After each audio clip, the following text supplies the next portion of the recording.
At my age, I can reminisce a little bit and possibly be forgiven for it. But I sold trees in the valley, and I sold trees to some people who did not realize or did not appreciate the fact that they were a living thing, that they really needed to do some basic cultural care of the plant in order to have it be successful. And so maybe throughout the talk today, presentation, we'll get a little better understanding of really what makes a tree tick. And hopefully with all of you here, you understand that a tree is a living thing and that we definitely have to take care of it. The purpose of the talk tonight is to give you a foundation for appreciating what one needs to do and how the tree works in order to not create some major problems that can arise just through ignorance. And so with that, we have some samples scattered around, and we have samples in the back that show some characteristics of what people in the industry can do to trees to kill them.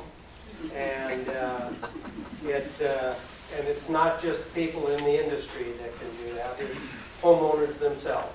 And so we want to address all these different issues. And so with the title slide, we can appreciate tree biology. And what we're going to be looking at is, in fact, the structure and function. And let's see, since I didn't practice, I assume that that's the right direction. Here we go. If you're going to look at anything biologically alive, the smallest unit is the cell. And so cells are the building block of you and I. You originated as a single cell, a fertilized egg. And trees, they too begin their life with one cell. Amazing. And so all of life is amazing. And so we begin to look at these building blocks within the structure of the plant. And some of the basics, and they got a little button here. And last year I had to confess that when I get up in front of audiences, I shake. And not because I get nervous, but because I have essential tremors. My sister's been informed that she's got Parkinson's. I am insisting I got essential tremors. So if I use this rest over here, I might be able to hold the marker down a little bit. So you have a nucleus of a cell, of course. What makes the difference between a plant cell and an animal cell, the major difference is the fact that you have a cell wall. And I can't hold it steady. So there's the cell wall.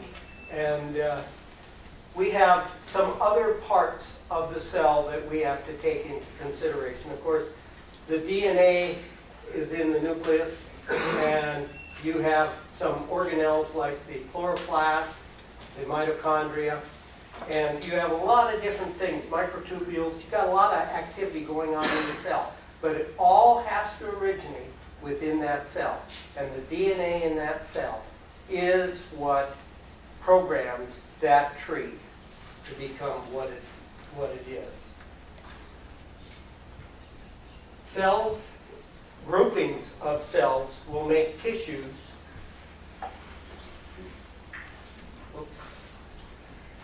I'm pressing a little bit. Tissues make up organs, and collectively, the different organs make up the organism. And so we're going to be looking at the tree from this type of perspective. And my point, we originated as a single cell. So did trees originally. And so cells only can come from other living cells. Plant cells arise from the division of existing plant cells. Where does it happen? Where is it? In the tree, in the heart of the tree. Where is it that this does take place? We call it the meristems. We call it the mother tissues. And the mother tissues are located throughout the plant. Apical meristem, of course, we're all aware, well, no, not everybody's aware, that trees grow from the top up. Not from the ground up, but from the top. They extend. And the next year they extend. That's why browsing by moose and deer can affect, or by humans pruning their fruit trees, can affect the shape and what is happening to the plant. Because you're taking off apical meristem. And there is apical meristem located obviously in the terminal buds. But there's also apical meristem at the other end of the plant. If it grows up from the branches and continues on up, it grows from the roots, continues down into the ground. And you have apical meristem on the root tips.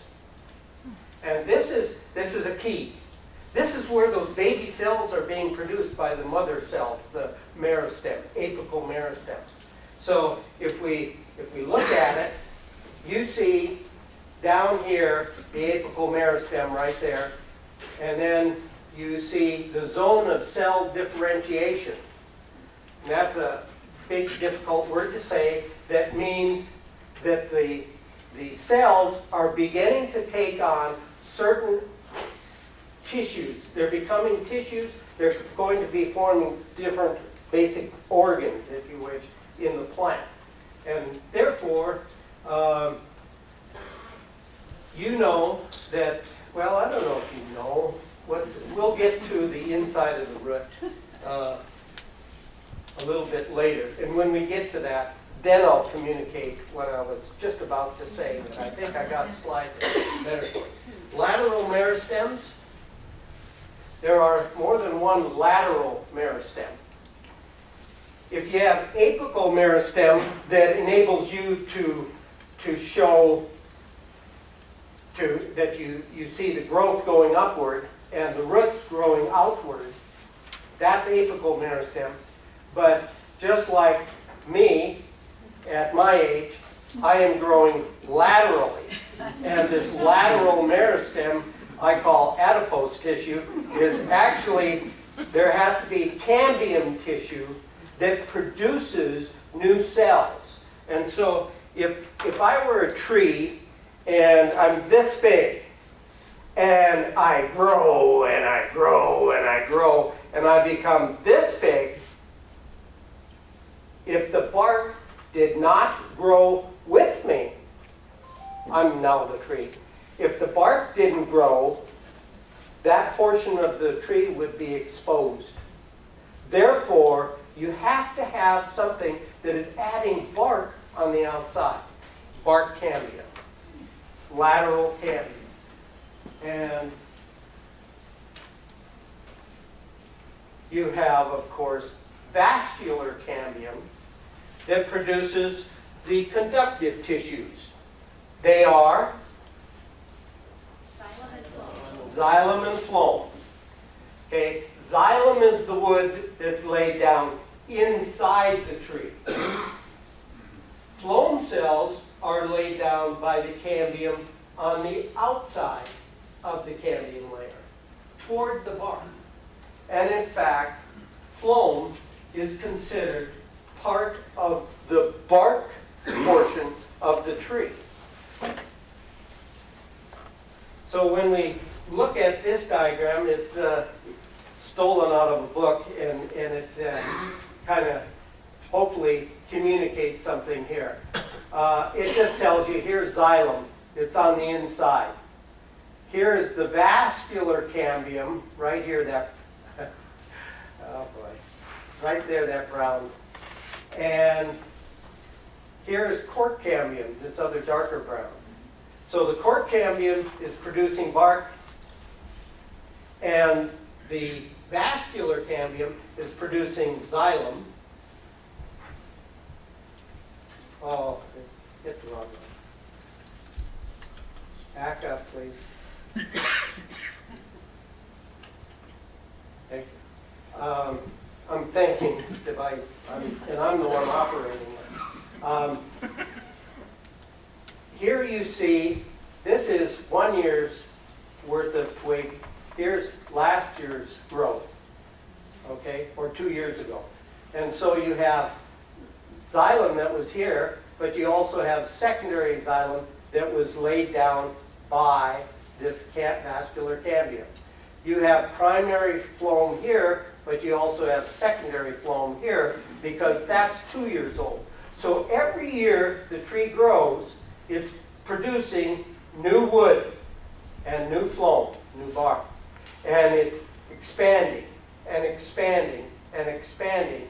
And these cells, these poor cells left inside the tree, eventually perish. How would you like to have various internal cells die in your body? Gangrene and etc. would set in, and you would no longer you'd no longer exist. So a tree has a phenomenal ability to be more than just living. It can be living dead. Whoa. I have a question. Yes, question. Say you're observing a stump of a tree. All those rings, is that the vascular cambium that's visible? No. No. Try again. Oh, it's not your science. It's the wood. It's the xylem. Oh. Absolutely. You're absolutely right. Xylem cells make the wood because that's deposited, that's the woody substance that's on the inside of the tree. So you get annual rings, concentric rings. And if it's a good year, there might be a good sizable growth ring. On a very poor year, where it's hot and dry and miserable, you might get very little differentiation between one year and the next. And you get another good growing year, and you see the wood size up and put more space between the annual rings. So anytime you do a cross-sectional cut on a tree, you can count the rings, and you can tell, if you get a microscope and observe those rings, you can count the age of the plant very easily. And it's the xylem, annually deposited. And I think it'll become more evident as we go on. So cells must undergo differentiation. They have to, because at the beginning, they're just a bundle of cells. They're just cells. And then they have to take on certain structure and function. And thusly, they have to differentiate. This allows the cells to assume this wide variety of functions. Cells with similar structure and function make up the tissues. Many tissues are grouped into the organs. 5 organs make up the tree.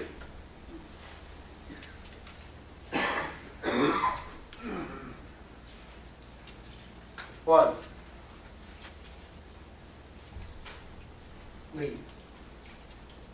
2, what holds them up? 3,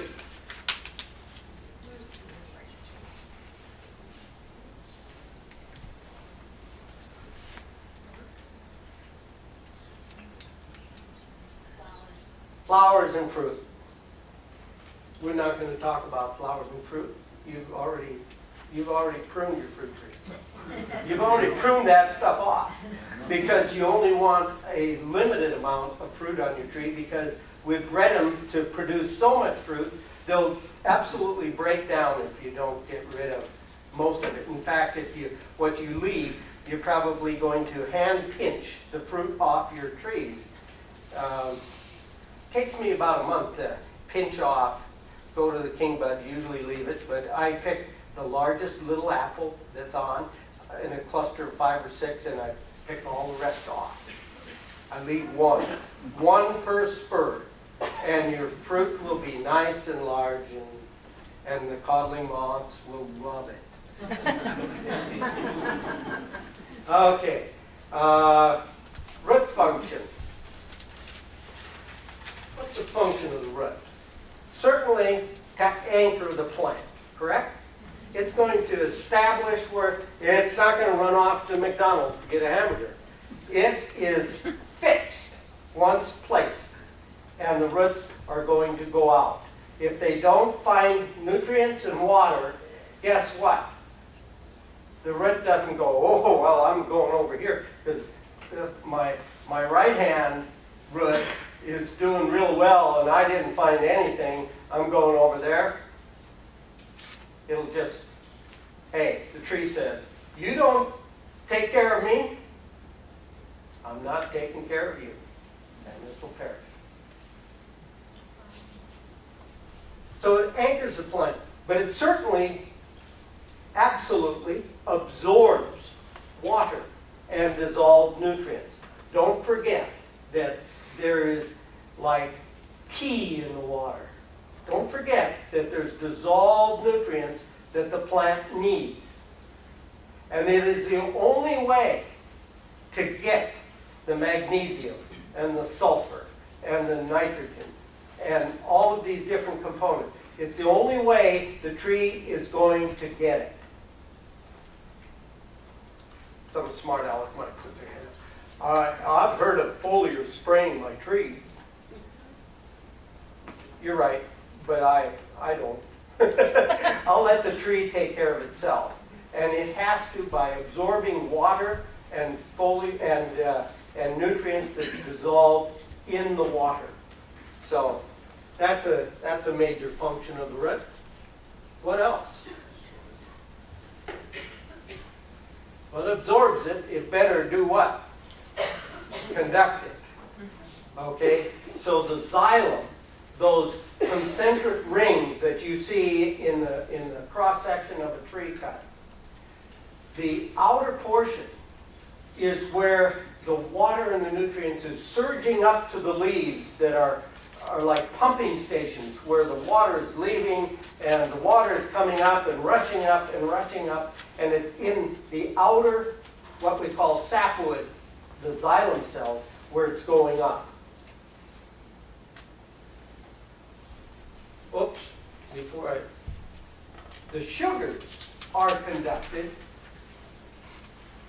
basically downward through the phloem. It can move in both directions, but basically it's downward.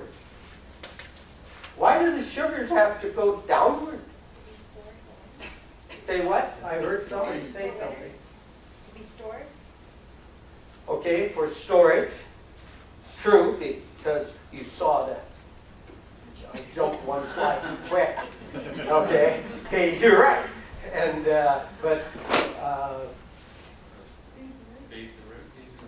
feed the roots. Yes. In other words, this living organism isn't just what you see. It's everything underground also. And so with what's underground, remember that slide I showed you of the apical meristem of the root tip? That's at the very tip. You all know that reproduction takes energy, okay? And so here's mitosis going on, and you got this apical meristem making babies, making baby cells, making Moen cells, making cells, making cells, making cells. It's got to be fed. And the only way it gets fed is from the nutrients produced by the leaves, coming down through the phloem, going all the way down to the root tip. Don't forget the word differentiation.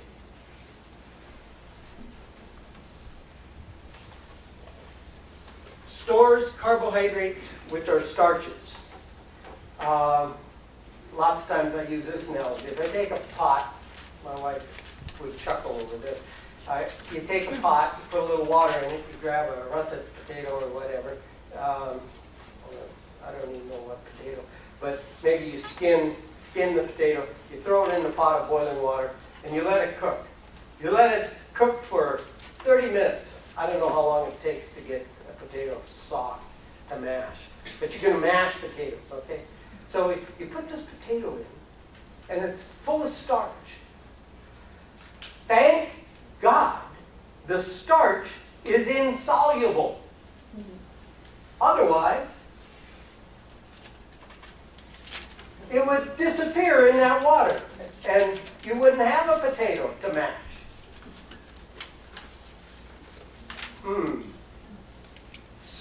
Sugars come down. Starches are anchored in a lot of the parenchyma cells inside the root. Wow. The plant has to take those sugars and put the sugars together in such large molecules that it literally becomes starch. And in order for the plant to extract that starch, because it's insoluble, the only way that starch is ever going to be mobile as if it will take enzymes, it will take certain proteins to digest the starch back into sugars to generate maple syrup. You have to convert the starches back to sugars to transport it. Because transportation is only in a soluble fashion. That's why water is a key ingredient in your plant and, of course, in your own body. All physiological reactions are occurring in a water bath, if you wish. So, we've heard plenty about roots. Let's look at one for a moment. Here is a cross-section of a root right there, and it's blown up for your eyes and mine.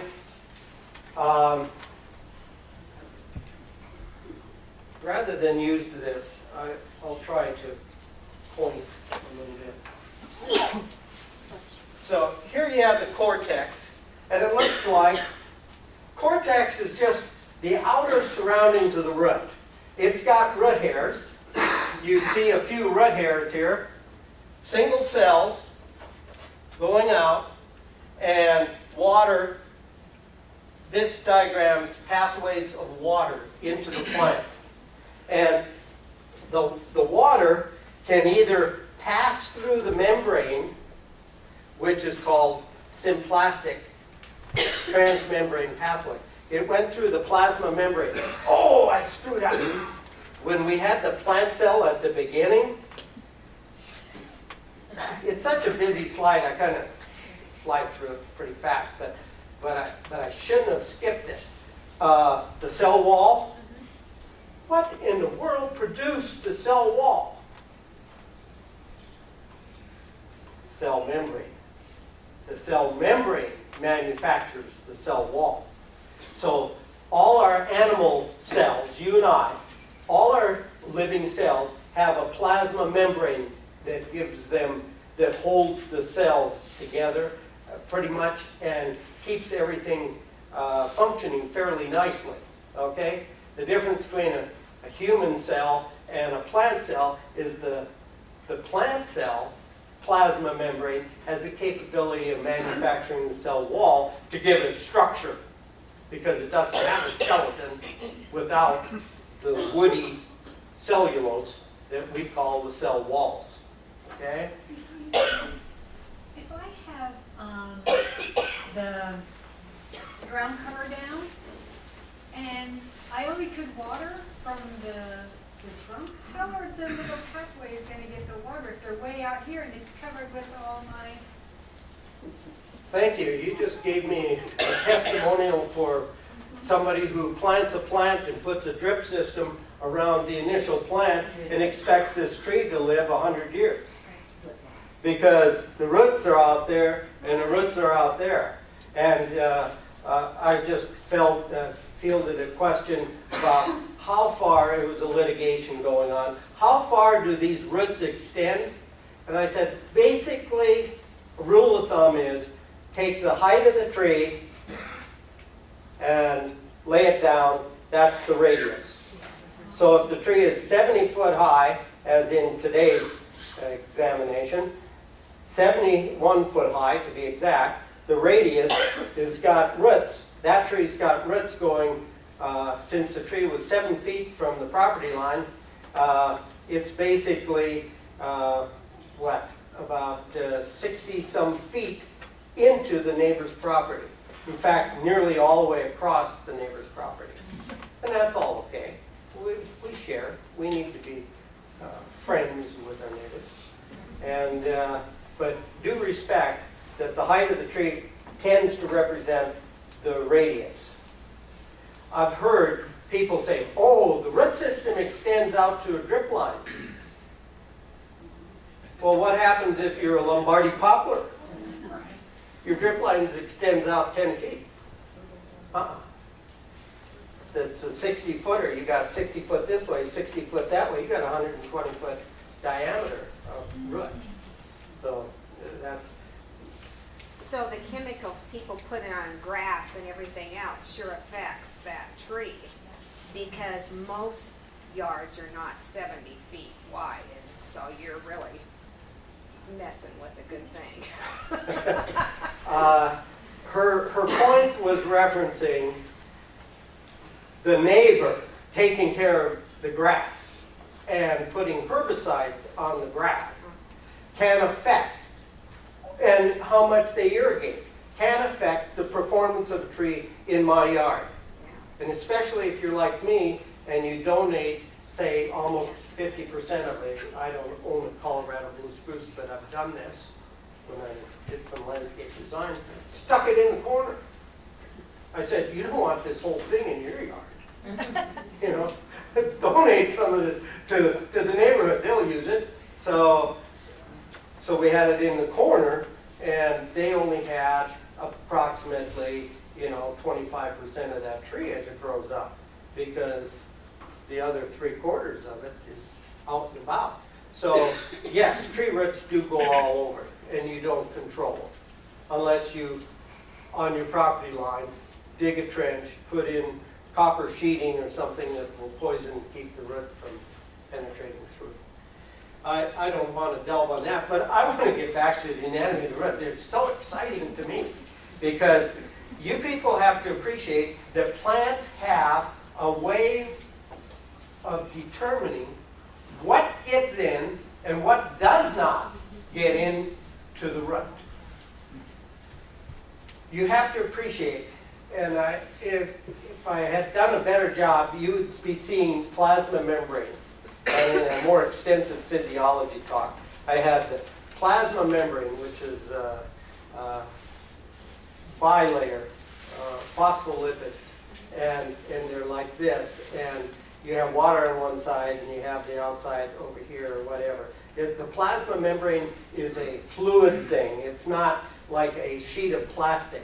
It's much more dynamic than that, and it's got proteins in it, and these molecules are spinning around. I heard up to 10,000 RPMs, 10,000 revolutions per minute in a plasma membrane. I go, man, I can't hardly wrap my mind around that.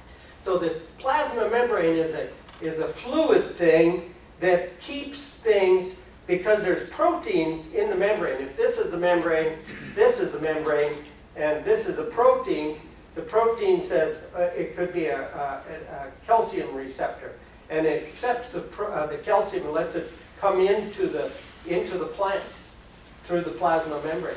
Things have to penetrate into the tree through plasma membrane. They either let them or they keep them out.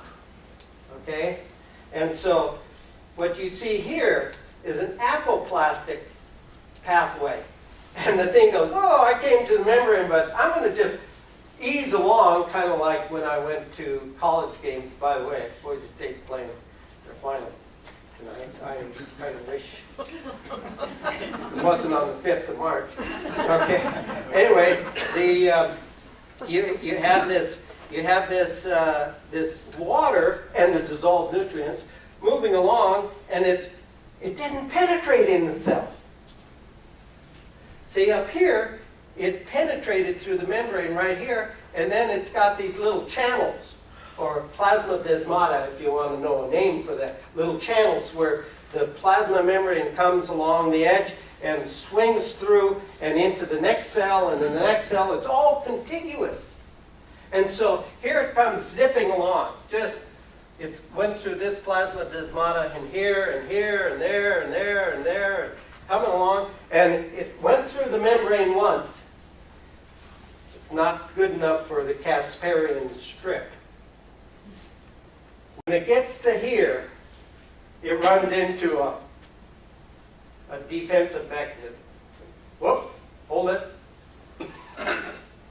This Casparian strip is a waxy suberin material, totally waterproof. And it lines the circumference of the cell and every cell. So it's creating this barrier. It's creating this barrier between the cells, so this water can't jump through here. It has to go through the plasma membrane again. And now you're inside the endodermis. You're inside where you have phloem cells, where the sugar is coming down, and you have the, well, come on. Back up. It's a lot of phloem cells. These buttons are a little close for me. You have the red cells, the xylem cells, okay? And so any way that this water is going to get in with dissolved nutrients, it has to be accepted by plasma membranes so that the water and the nutrients gets in.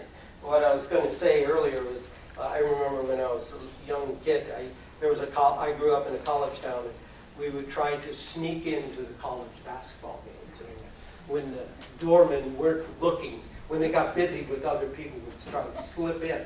Well, the Casparian strip holds them at bay, I have to tell you. Okay?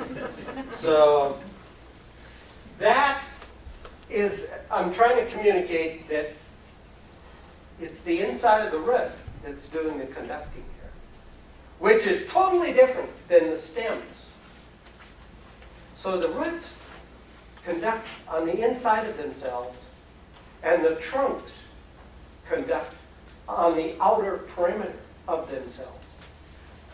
So where the roots join the trunk, there's got to be a lot of hanky-panky going on, because one comes from the inside and the other is outside. And so there's got to be, at that root crown, there has to be some cellular differentiation that's occurring that allows the water from the inside of the root to get toward the outside of the trunk. Think about it later. Okay. So,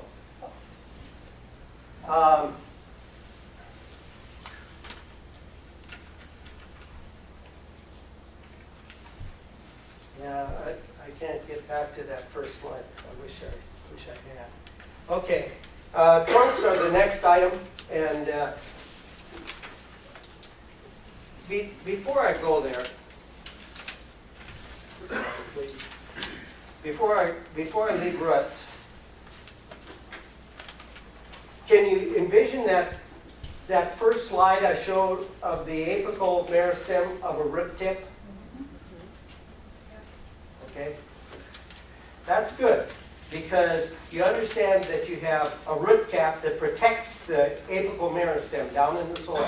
Can you imagine a root and the cells back up here are elongating and putting pressure on the root tip and forcing it through the soil? And in fact, it tends to corkscrew itself through the soil a little bit, just to make it easier to move by and around these soil particles and the rocks and whatever the construction crews left in the ground.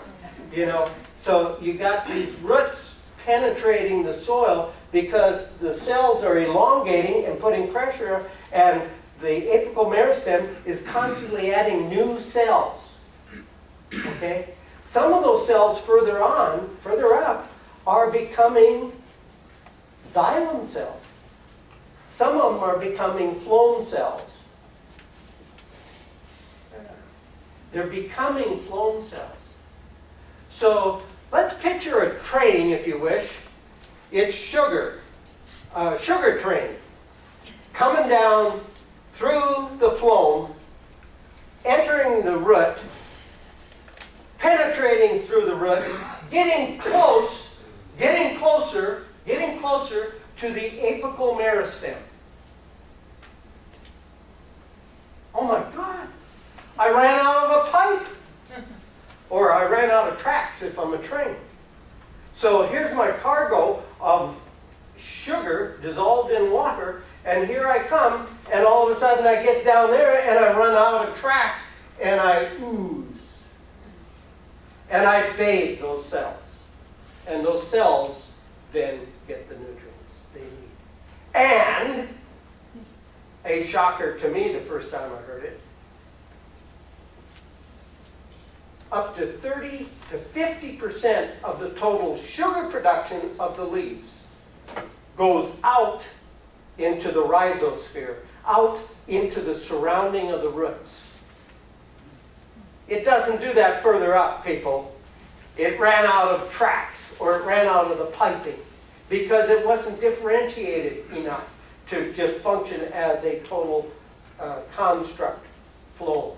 And so here it came, and it just oozed into that area. And those cells are basking in the sugary solution and going, thank you, this was great. We needed it. We've been busy. You've been telling us to grow a root because the leaves are pushing a lot of moisture out. We got to get more surface area to pull in more water. You're having us grow, and the communications is the hormones that are telling it. The cytokinins and the auxins are working together to communicate, to get going. And this plumbing system, I could just see a foreman.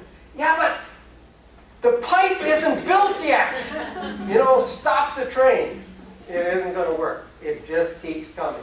And the excess oozes out and it feeds microorganisms, bacteria and fungi along the roots. And that enables the tree to grow in a much more harmonious fashion with a lot of the soils that aren't so good, because they create a rhizosphere. That's just the root, the surrounding root area. It just provides it with a food source so those microorganisms can grow. And if you go to some of these dealers in town, I can mention Zamzow's, they have Thrive, and they have some of these other items possibly. And what they have are solutions that are organic. And these sugary organics are nothing more than food for microorganisms. Doesn't do a darn thing for your plant.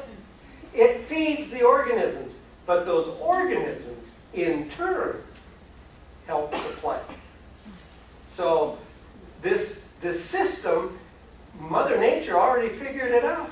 If we produce and put sugars down around these roots as they're growing through the soil, those microorganisms are going to be in place and can help digest the surroundings and make more mineral available to the plant as dissolved nutrients that will be absorbed by those root hairs. That's what I wanted to communicate about that apical meristem down there. Because it took me a long time to figure that. I would hate to admit how long it took me. Dwight was a student of mine, and by his white hair, you know how long I've been teaching. And I know that I did not communicate that to him at the time I taught him, because I didn't know. I mean, you kind of grow with this, the knowledge base, you know. So anyway, question. So does that mean like the roots leak? Is that what you're saying? Yes. Okay.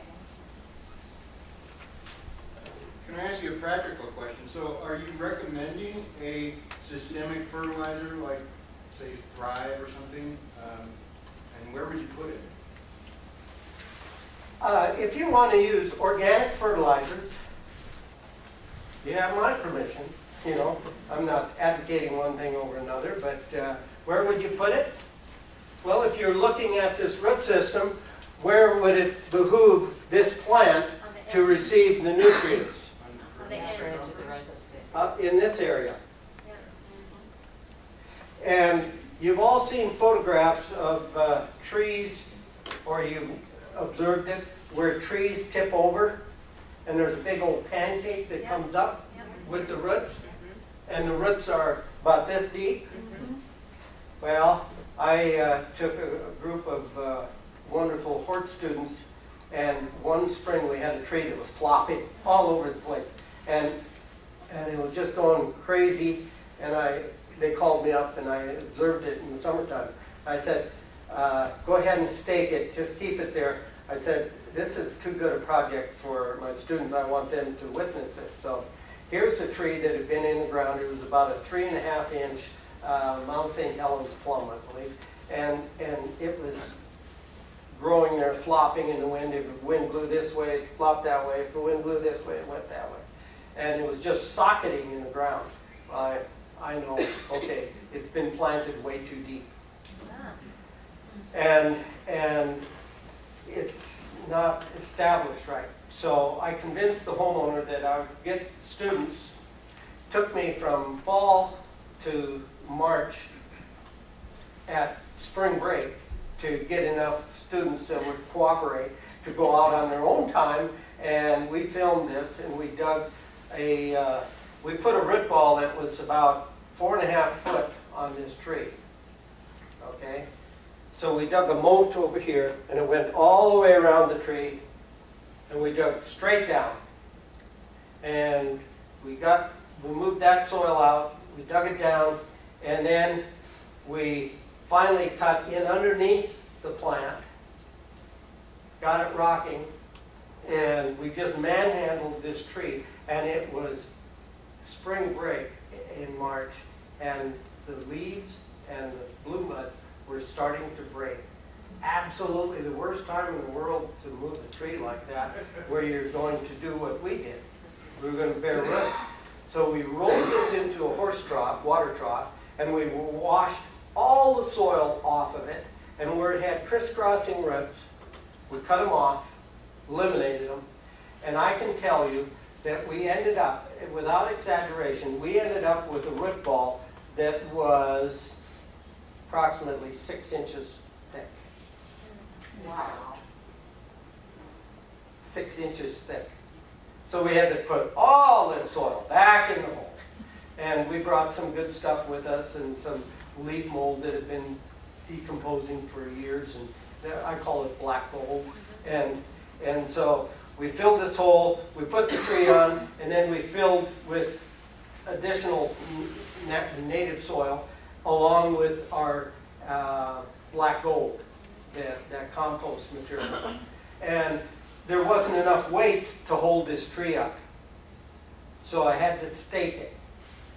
And I staked that tree, they watered it, cared for it.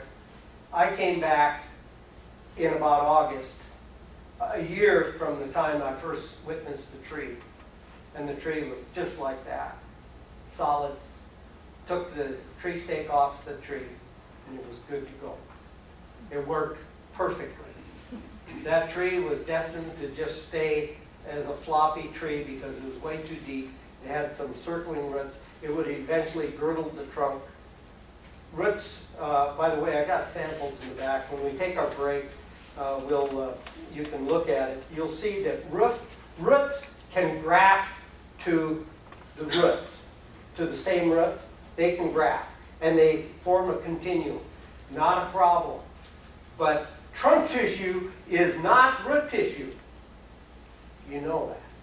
So because there's a difference between the trunk tissue and the root tissue, if roots grow up around the trunk, they will girdle. They will pinch it off. Remember where the growth is on the trunk? On the outer perimeter.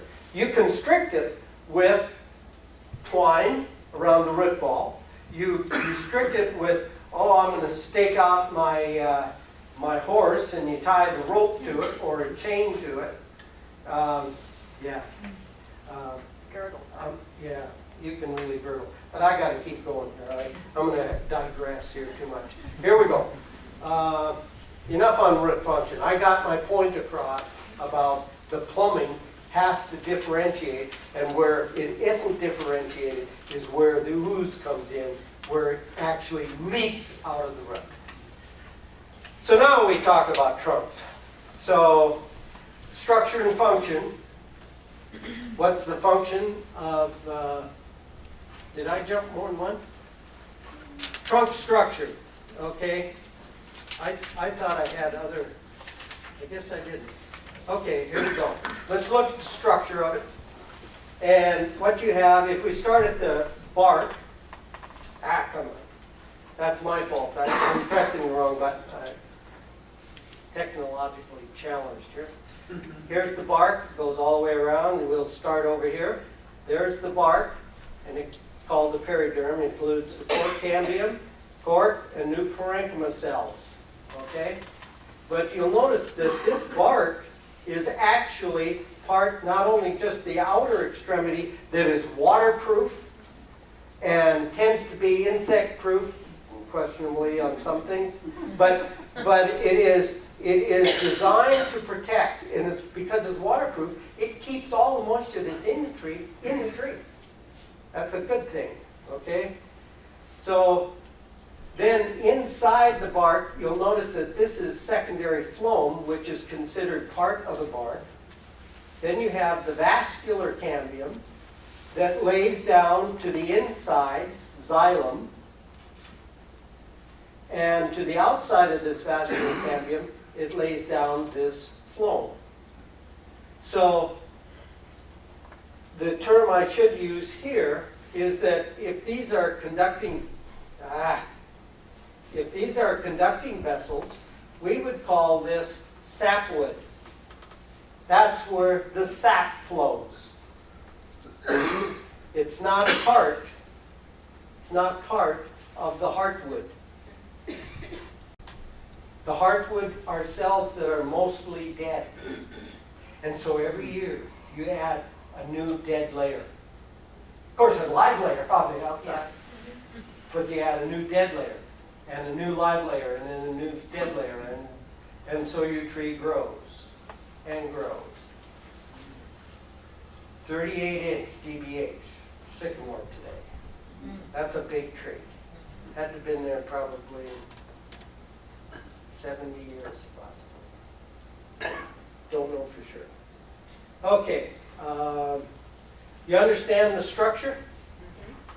And so I best refresh. Phloem is conducting up and down, but primarily sugars downward, but it can go in either direction. The xylem in the sapwood moves basically upward. What is it moving upward? Water and dissolved nutrients. Good. You passed the test. Okay. Structure and function. Here we go. Structural support, obvious. The heartwood can help substantiate, but the cylinder of live wood can be just like the structure of a pipe, and it is pretty structurally strong, can support the weight of the tree, along with the branches. So structural support is an obvious. What are they supporting primarily? Leaves to bask in the sun. Plus, all of that structure has to be physically, it has to enable that material to be up there, and every year it keeps adding to itself. So it has to increase in bulk to take care of itself. And of course, we just talked about it. Conduction of water and dissolved nutrients upward, and conduction of photoassimilates in all directions. Aha! It too stores starch and minerals. In fact, the heartwood becomes quite mineralized. And and can become very different in color. If you know black walnut wood, and if you've seen ash and elm and so on, you can see some real characteristic black walnut, black locust. You can see heartwood that's very mineralized, and then a little bit of sapwood that's whitish in color. Persimmon. I'm sorry? Persimmon does that. Persimmon, yeah. Yeah, very dark wood. Yeah. Almost ebony-like. And of course, mankind can get involved with the trunks of trees. That's what I called it, man's creative intervention. Where was that? Right? Where is that? California. Oh. Plant about 4 trees and then weave them. And split the trunks and weave them together. Wow. Basically, you're grafting them together. And if you're one that can't think out of the box, we got one for you.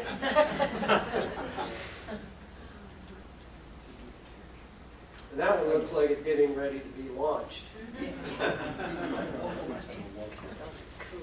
Okay, that brings us to the third organ of the plant that we're going to discuss. That's leaves. Okay? Leaves, the third different organ that we're going to talk about tonight. And leaves are critical for your plants. Now you all can appreciate that fact. But what we're going to do is get into the leaf a little more and hopefully get a better understanding of what's really going on inside of it. So the anatomy of the leaf, we can appreciate you have a top and a bottom. And how thick is the leaf? Not very thick. So this is definitely blown up considerably for our appreciation of what's going on inside that leaf.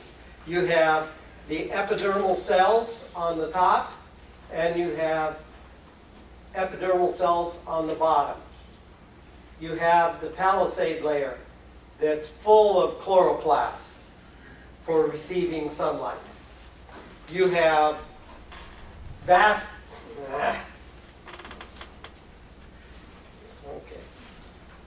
try again. You have the vascular system inside the leaf vein going in through the leaf. Why? Because you got to conduct water into it, and you got to conduct the photostimulants out. And you also have to appreciate the fact that there has to be some mechanism, because not all nutrients comes from the soil.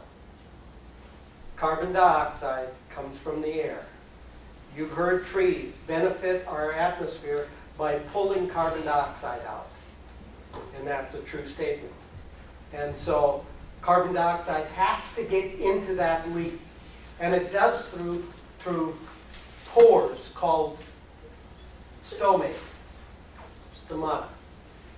And those stomates are down here. There's one, there's another. They're surrounded by guard cells. Okay? So now when we go to the next slide, it's another busy slide that I copied out of a book. And but it's got a lot of good stuff there. So let's go through it a little bit. Here's the upper epidermis. And you notice that word cuticle. Oh! I was entertaining thoughts of driving by somebody's Colorado blue spruce and capturing a limb off of it and bringing it in, and have each and every one of you take a very blue Colorado blue spruce. Take one needle, and the needle happens to be four-sided, and you put your index finger and thumb and you strip it. You pinch the needle with one end, and you pull the wax off on these two sides, and then you rotate the needle, and you do it again on the other two sides because the needle is four-sided. And lo and behold, that Colorado blue spruce is green. And do not let any nursery person or arborist in the world tell you that if you take better care of your green Colorado spruce, that it will turn blue, because it will not. It's a genetic component that the plant has. This cuticle comes from, yes, the plasma membrane of the epidermis. And it secretes this waxy substance that coats the needle, and it's genetic. Now, if the tree isn't healthy, it probably won't produce as much. But a green one will never turn blue. But they're all green if you strip the cuticle off. And so most all plants have a waxy coating called cuticle to the leaf. Purpose? Purpose? Keep the humidity in the leaf, because all the physiological chemical reactions that are going on are doing so in a water medium. So it has to be saturated with water. So we've got a long way to go here. Okay, so we have the palisade layer here. We have the spongy mesophyll here.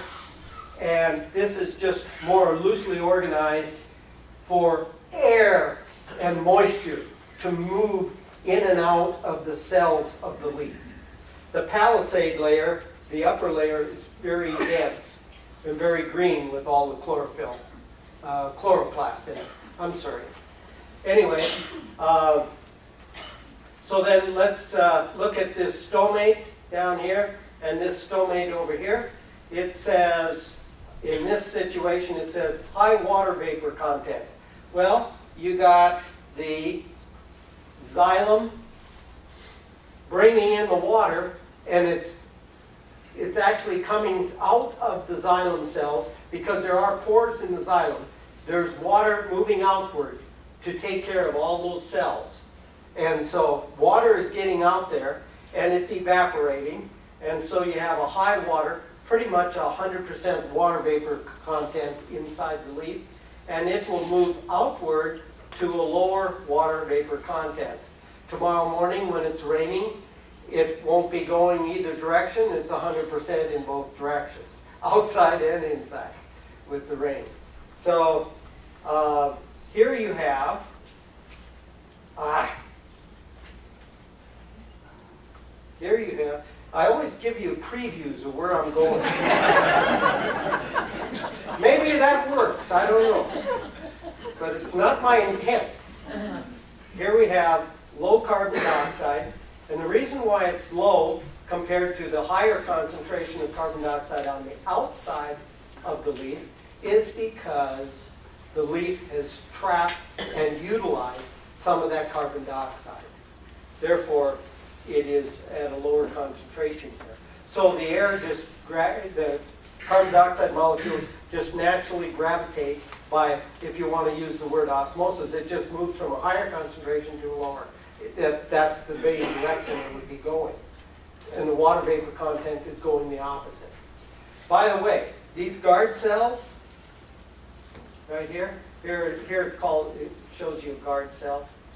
Those guard cells, like on Artemisia, on sagebrush plants, they are so sensitive and so reactive, and salts will come into their body, and if salts come into the guard cell, moisture, salts will attract moisture, and the guard cell will plump up. And since it's shaped like a half a donut, if it plumps up, it expands. Guess what it does to the stomach? Opens it.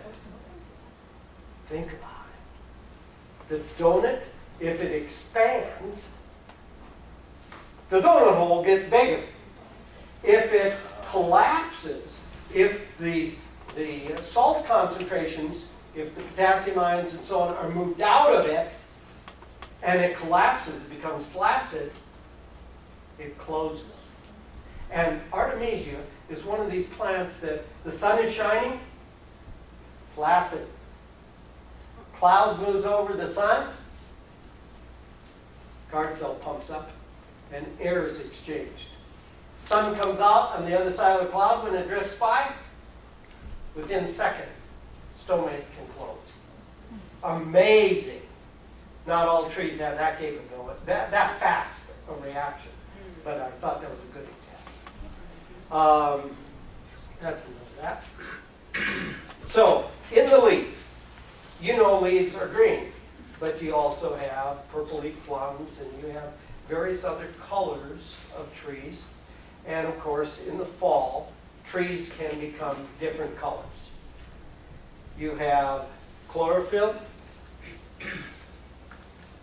green pigment. It's reflecting green. It's absorbing other colors, but reflecting green.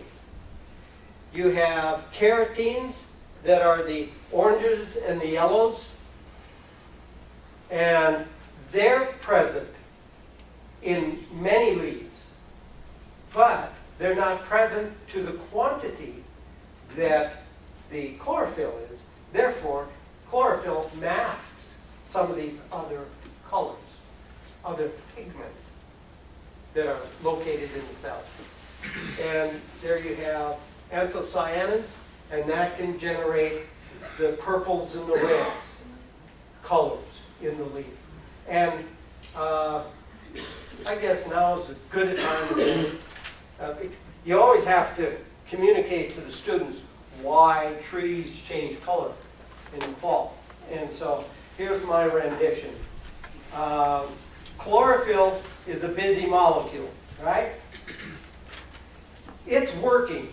All the time the sun is shining, it's working. It gets tired. It gets fatigued. And in fact, the molecules break down. At night, they call in the workmen, the enzymes, and the other structures to rebuild chlorophyll back into itself. So that in the morning when the sun comes out, that chlorophyll is ready to go back to work. But so it's being refurbished every night. Every night it's being refurbished. So when the temperature is 75 in the daytime and 60 degrees at night, chlorophyll is working gangbusters, getting repaired at night, being put back to work in the next day. Along comes fall. Oh yeah, 60 degrees during the day, drop down to about 34 degrees, not freezing, 34 degrees. Well, here's this poor chlorophyll molecule working like crazy during the day, and because trees are cold-blooded, they're just dealing with the ambient temperature. All of a sudden, here comes the workforce that night, and it's cold, it's 34 degrees, and I don't have a jacket on, and I can't hardly move, and I can't get this chlorophyll built back together before the sun comes out and warms it.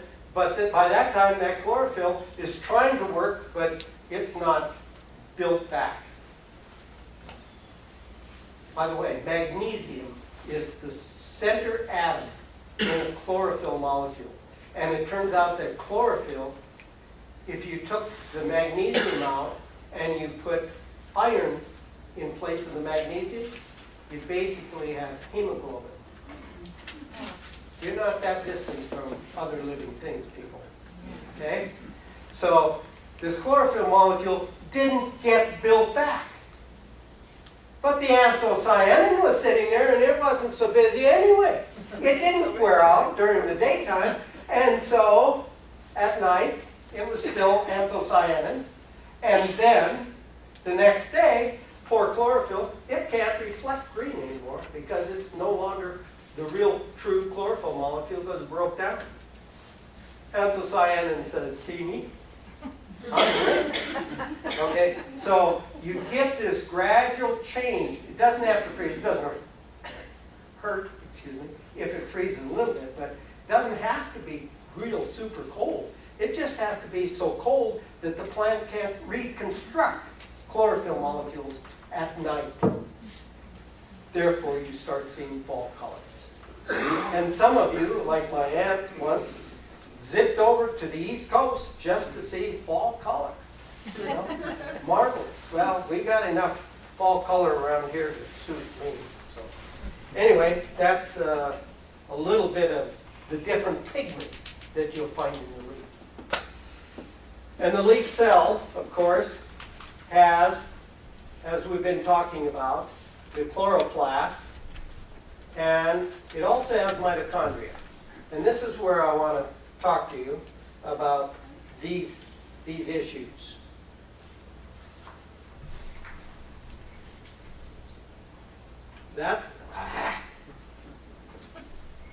That's okay. Maybe you could use that as a pointer and not worry about clicking the button. Say what? Maybe you could use that as an old-fashioned pointer and not worry about Oh, clicking yeah. the button for red. Yeah, but I got to change it. Sorry. Yeah, no, that's right. So here's the mitochondria, and here's chloroplast. I just don't want to disturb that too much. It might come in handy later. So that's basically just a generalized cell. So what in the world is the function of a mitochondria? You all know that you have mitochondria? You all know that you can be traced back to about 7 females. The entire world population can be traced back to approximately 7 females. And the reason why they are able to do this is that mitochondria have their own plasma membrane. They're about the size of a bacterium, and they believe somewhere during the process of creating life on Earth, plants captured mitochondria inside them. And they go, oh, I kind of like this. Did you know that mitochondria have its own DNA, separate from the nucleus of the cell? It can reproduce itself in the cell. Leads credence to being some type of an ancestral bacterium. It's got its own DNA. And yes, the cells in your body, I have my mitochondrial DNA came from my mother. My father's sperm cell had no mitochondria. Only the egg had mitochondria. That's why, historically, it can be traced back. Not your nucleus DNA, but rather the DNA in your mitochondria. And trees have them. So now, what in the world, now that you're intrigued about mitochondria, they're nothing more than furnaces. Those cells actually burn sugars. They burn sugars to get energy. That's the function of mitochondria. Your brains, hopefully if they're working tonight, your brain cells have high concentrations of mitochondria. No chloroplasts, I don't think, but mitochondria, yes. And if your brain is functioning, those mitochondria are burning sugars like crazy. So thinking burns energy. That's a good thing. So you get energy to think and process. If I wiggle my fingers, the muscle tissues that are pulling those fingers back and forth are contracting and releasing, contracting and releasing, simply because of mitochondrial energy. Okay? I'd like to introduce that first. And then we have chloroplasts. And what's the function of chloroplasts with the chlorophyll? Photosynthesis. Manufacturing of sugars. Everybody, all young children growing through grade school has heard plants consume carbon dioxide and they give off oxygen.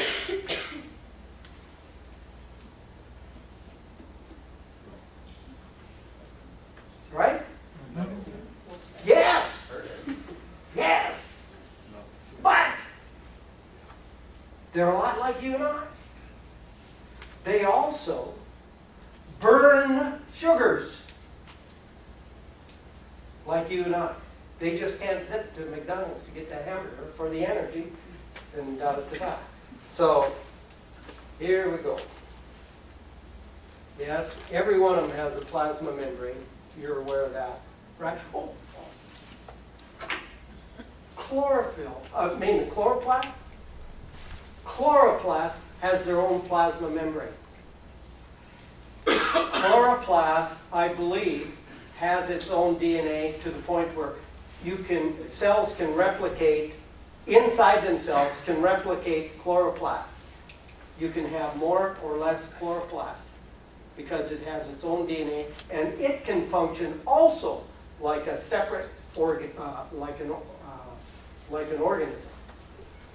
So chlorophyll and mitochondria, they consider were once bacteria that plants have captured and have been able to take advantage of. Interesting little tidbit.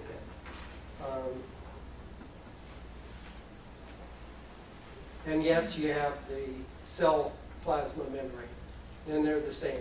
And a lot of plant cells have vacuoles that they can put deposits in and that sort of thing.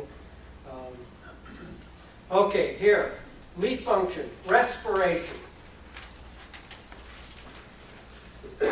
Respiration, what's respiration? Carbon dioxide. Respiration is what? Okay, it's, okay. Some people want to make it equal to breathing, but it's not.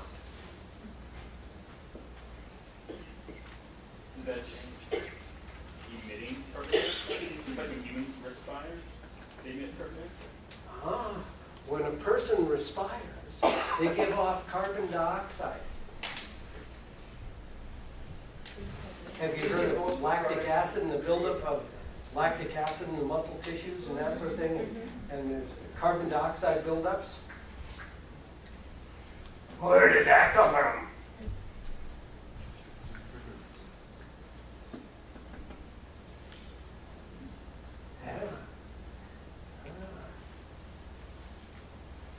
Your body has mitochondria.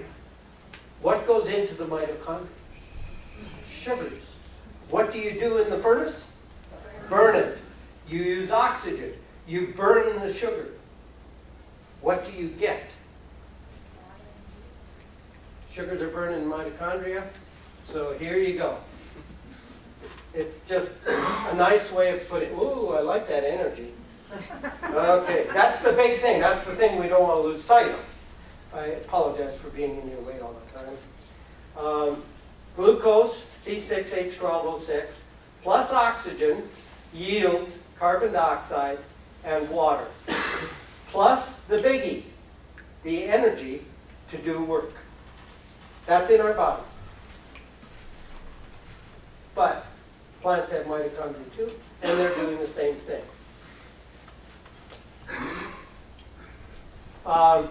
It's probably time to, we might as well find out what chemical energy is really all about. It seems like the very first talk, I got invited by the Boise City Forestry to give a talk to their personnel at the depot. It was back almost in the day when the depot was still functioning. And we were sitting there, and I thought, well, how can I, wake them up and so on. And so something that I'd learned back in my days of being educated, we came up with this.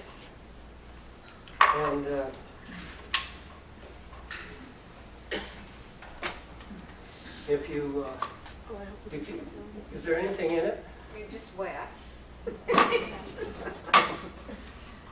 Usually if you never tell them to catch it, and you just throw it at them, they all instinctively catch it. If you have arthritis, you're not gonna Oh, catch I'm sorry. Is there anything in it? it. Hydrogen oxygen. You finger. Sorry. Okay. Well, now I'm looking for a volunteer. And, oh, I meant to get hearing protectors. I got them hanging in my pickup. One new pair that I bought for my grandson, but he hasn't used them. Maybe once. But I'm so deaf now it doesn't matter. Those that are sitting close might want to cover up their ears. But what we're looking at is supposedly like an empty bottle. There's a little bit of water in it. And I need a volunteer that is bold enough to hold a candle. I have a long candle. I do need a volunteer. I'll do it. Sure.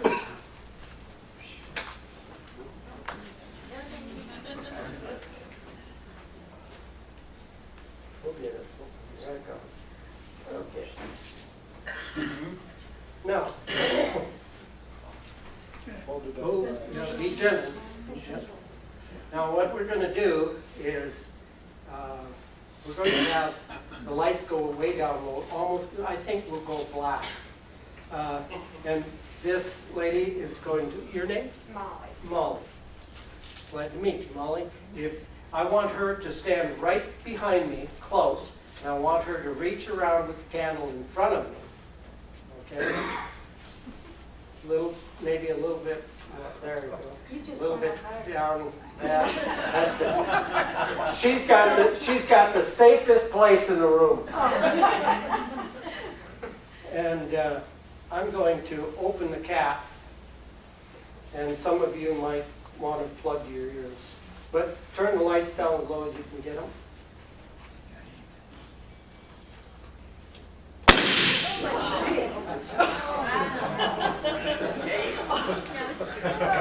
Well, that worked.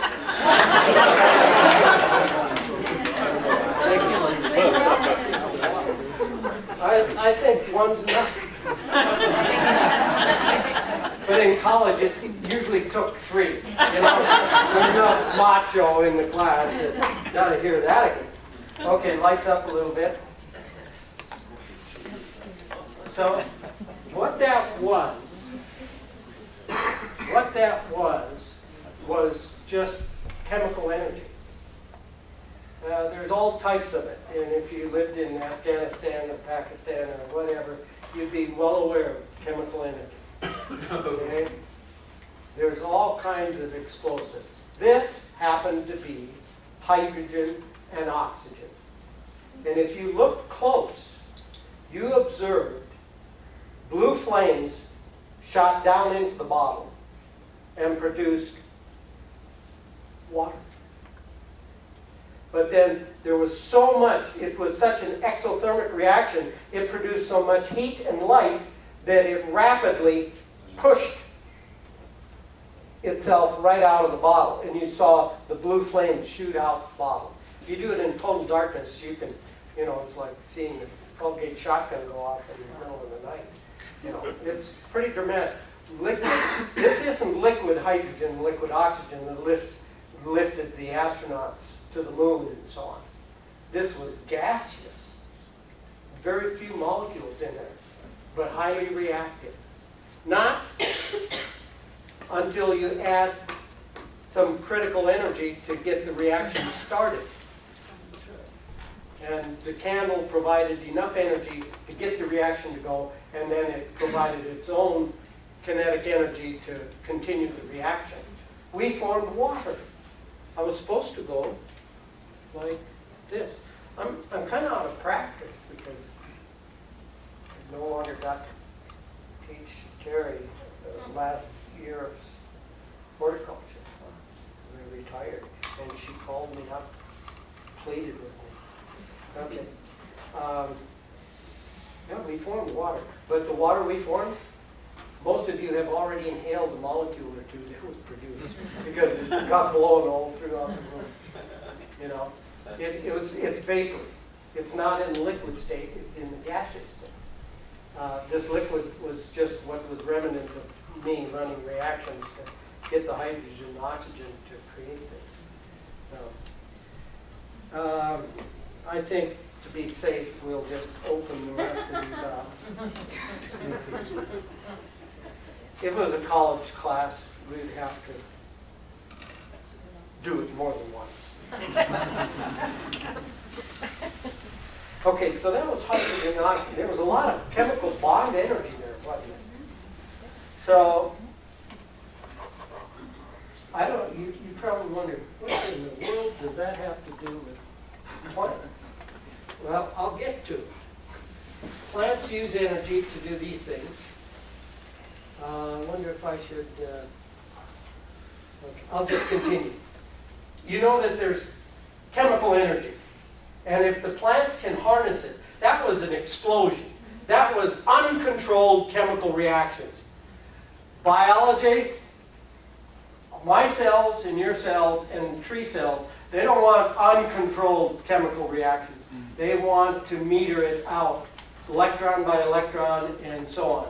And run the reaction so they can trap that energy to use the energy, not just So, what do plants use the energy for? Build proteins, enzymes. Proteins are what makes the living cells work and function. They get turned on, they do certain things, they get turned off. And if you have certain cancers or whatever, you get certain cells turned on by certain protein triggers, and things can go all crazy and haywire. But proteins are a good thing in our bodies, and proteins are a good thing in plants' bodies. They also manufacture fats, lipids, waxes, and oils. Remember that cuticle wax coating on the needle fleet? Plants have to manufacture everything that makes up the tree. You've all taken orange. I was tempted to take an orange peel and then have a candle sitting there and take an orange peel and then kind of pinch the orange peel, and the oils come busting out of those cells and they go flying through the flame and they zzz, zzz, zzz. You know, they call me a pyro.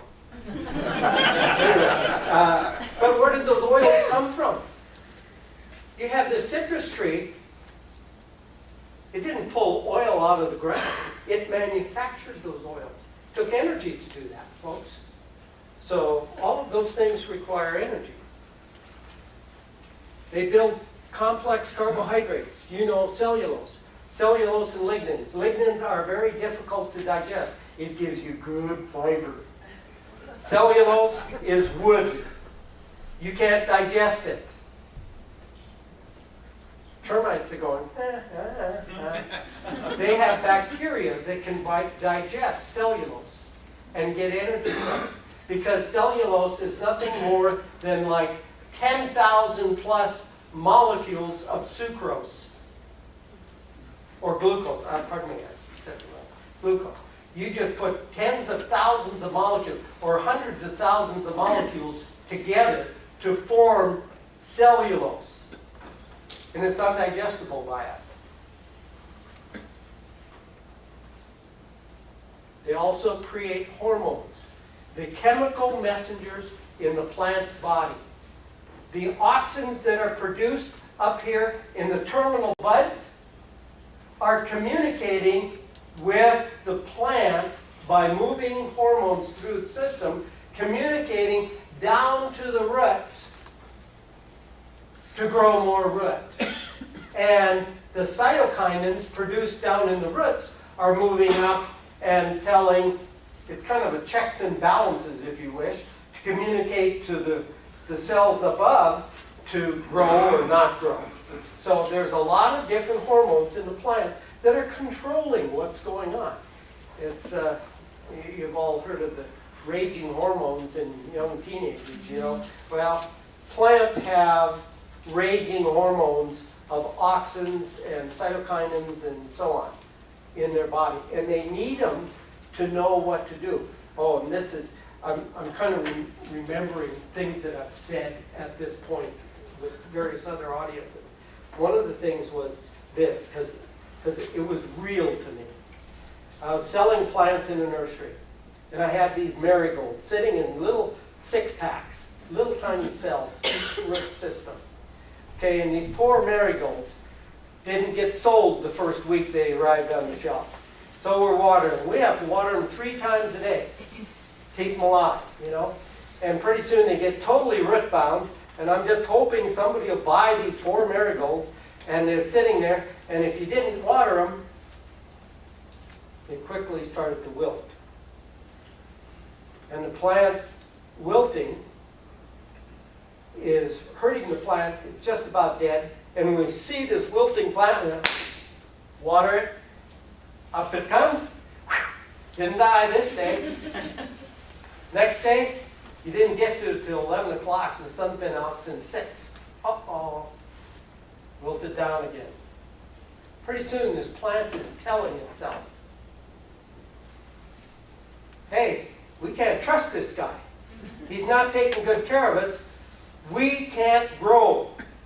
So it's filling itself with, the hormone, the ethylene gas. It's putting ethylene gas in its system, and it's telling its system, shh, don't, shut down, don't grow. This guy's not taking care of us. Okay? And it's every day this has gone on for a week now. It's wilting down, I save it. Wilts down, I save it. And it's full of ethylene gas, and it's telling itself, gee, don't do anything. You know? And then along comes July. This has been going on for a long time. And I go, oh, I know what I'm going to do. I'm going to put it into a hanging basket, and I'm going to see these beautiful flowers because it'll have a lot more soil, and it'll grow real nice. And I stick them in there, all these crazy, ugly plants. I stick them in this basket, and I go, oh, full of nutrients, nitrogen being one of them, and lots of moisture, and now you don't have to wilt down anymore. And the plant sits there. And the plant sits there. And I was hoping, gosh, by a week or two, I'd have a nice plant to sell, basket. A week went by. Another week went by. The thing hasn't even really started flowering again. It hasn't hardly grown any new leaves. What's wrong? It goes, hey, you think it was nice? You can't trust that guy. It's liable to turn off. It's so loaded with hormones that are telling the plant not to grow that when it has proper growing conditions, it's full of hormones that say, hey, you know, you think it's nice, but yeah, it might turn bad. Let's not grow a lot of leaves and a lot of roots and expect this guy's going to take care of us. Well, it would be okay, but the plant doesn't know that. Didn't speak English. It should have just flourished and grown and been pretty, so I could have sold it, in a week and a half. Never did sell a basket. It was ugly for too long. So remember that hormones are the communication system in the plant. It's vital. It's key. And tops communicate with bottoms.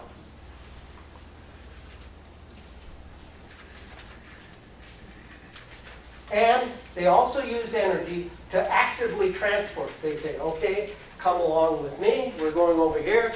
We're going to combine with this, and we're going to make that. You know, it takes energy. Molecules moving takes energy to make it happen. And they also protect their dead tissues. They also protect their dead tissues. So, let's see. Why Yeah, does the plant, real why does the people. plant protect its dead tissues? What? Why does it protect dead tissues? Why? We need that big round, please. Thank you, Roger. I don't know that we have decent light, but that doesn't matter.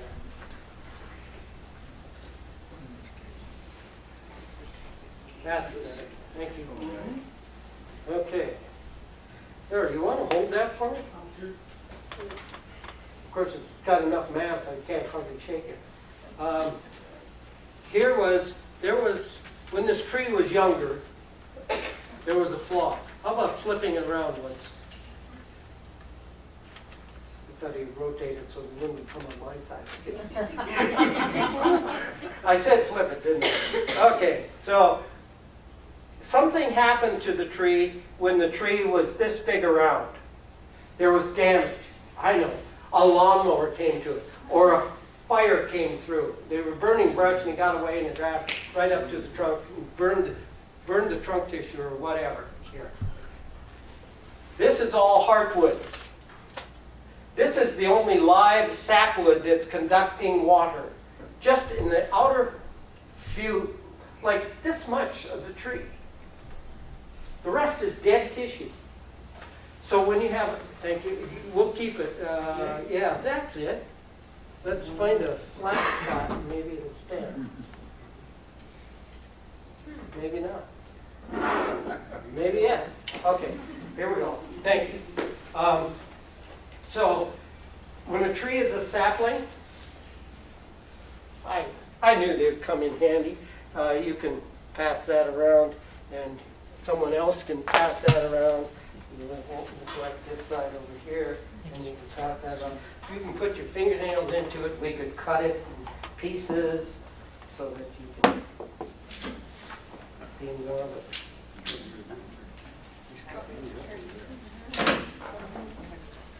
And here you go. What I want you to do is scratch it. Scratch it and look at where there's pith in the center. You can see some green tissue. Yeah. Don't be afraid to kind of beat it up with your fingernails and stuff. And I know I don't have enough for everybody, but that doesn't matter. Just look at it if it comes around. And there's a few more. Even way in the back. There you go, Jerry. Okay. When you look at that, you're going to see some things. And one of the things you're going to see is kind of a shield shape. Do you see a shield shape every once in a while? That's where the leaf scar was last year. It fell off. And you can scratch into the bark, and you can see the green tissue, and you can see the live wood, and in the pith, it's not conducting. That pithy brown area, it's not conducting. All the life is around the perimeter. When you have this baby sapling, the thing is like 100% live. But then it adds secondary xylem and secondary phloem. And the next year, I guess you'd call it tertiary, and that's about as far as I could go. And then, it keeps going and going and going, so you end up with all this dead tissue in here. Why does a tree expend energy to protect the dead cells? If this decomposes, if this material decomposes, all this dead material decomposes, it's liable to fall over. It's structurally jeopardized, especially with a flaw in it. And so there was some decomposition right along here, but it kind of compartmentalized and got isolated. And so the tree grew around, and if you're real close, some earlier got a chance to appreciate the growth rings coming here. This was a circle. This was how big the tree was when the injury occurred. And then it grew around it, and it pinched over, and it pinched over, and pinched over, and pinched over. Likewise on this side, pinched over, pinched over, pinched over, until finally it came together And there's just a little bit of a blip here that shows that there was a flaw in there. So when you look at a trunk, you go, oh, if that's a little blip, that's nothing. But look inside. This tissue isn't even connected to that tissue because of the scar tissue there. I mean, the scarring. So, why do they need to protect that tissue? Otherwise, the tree, as it grows older, you got this baby, 100% live tissue, all of it. A few years, gets about this size. Most of it's live tissue, but it's got a little dead. When the tree gets 38-inch GBH, that tree's got a lot of dead when you think only in the last couple of inches or inch and a half do you have live wood. That's why you can clear. It's all- everything, yeah. It's all dead in the inside. All dead. Why does it have to protect it? Because if organisms get in there and start digesting it, they can gain in energy and momentum, and you know fungi and bacteria, they get going, they can attack live cells if they got enough momentum. And it's hard for the plant to. Some plants, I'm going to pretend to be a willow. Hey, I got a wound. Well, let's just grow out of it, and maybe we'll be okay. Put no energy into defense. You know willows as being full of decay. Box elder trees, somewhat the same. Fast-growing tree doesn't invest a lot of energy into itself. It just wants to grow. Maybe I can grow out of it. Along comes a majestic oak that says, I'm going to be around 300 years plus if I take care of myself. I'm going to invest more energy into protecting myself than to grow fast. So you think oaks grow slow. Actually, they're quite moderate in growth, and they aren't slow. But they do invest more energy in protecting themselves. I hope that answered the question. Took a while to get there. Thank you. Okay, lights down. Plants need sugars to burn. Remember the mitochondria? Where did the sugars come from? Chloroplasts. This is the one everybody knows. I put respiration before photosynthesis because they're the exact opposites. They're the exact opposites in a plant. But they both go on. And too many people just think in terms of photosynthesis. That's why I put it second. Hopefully you weren't napping. You weren't napping when I talked about respiration, where you burn the sugars. Okay, where do the sugars come from? You know they came from from photosynthesis. And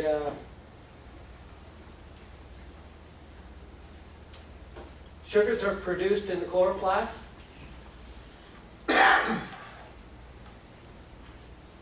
See if you recognize anything. Energy plus carbon dioxide plus water equals glucose plus oxygen. Flip the equation. It flipped the equation.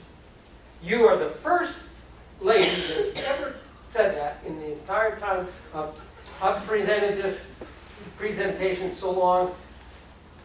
I mean, so many times it's like, I don't know how many years. Yay. Anyway,